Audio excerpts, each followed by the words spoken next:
Hello hello বন্ধুরা, আজকে আমি চলে এসেছি আর একটা ভিডিও নিয়ে। তো আজকে আমি চলে গেছিলাম মিষ্টির দোকানে। মিষ্টি খেতে আমি খুব ভালোবাসি, খুবই ভালোবাসি। সো এখানে দেখো মিষ্টি অনেক রকম ভ্যারাইটি তোমরা দেখতে পাবে।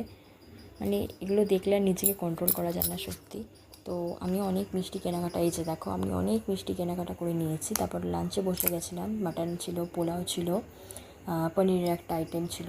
আমি ভেজ খেতে পছন্দ করি, তো আমার জন্য পনিরের আইটেমটা হয়েছিল। এই যে চাটনি, পাঁপড়, আরও মিষ্টি ছিল। তারপর খাওয়া দাওয়া শেষ করে ফলমূল খেলাম। খাওয়া দাওয়ার পরে একটু সন্ধ্যাবেলা একটু খিদে পাচ্ছিলো, চলে গেছিলাম একটা রেস্টুরেন্টে, রোলা কোস্টার।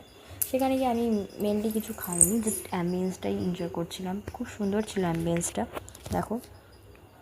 তারপরে একটা চিকেন বার্গার আর একটা ভেজ বার্গার অর্ডার করেছিলাম, বাট আমি জাস্ট বসেই ছিলাম, আমি কিছু খাইনি, এরাই খেয়ে গেছে। আমি জাস্ট একটু টেস্ট করছিলাম ভেজ বার্গারটা। এই যে আমার বোন চিকেন বার্গার নিয়েছে, দেখাচ্ছিলো।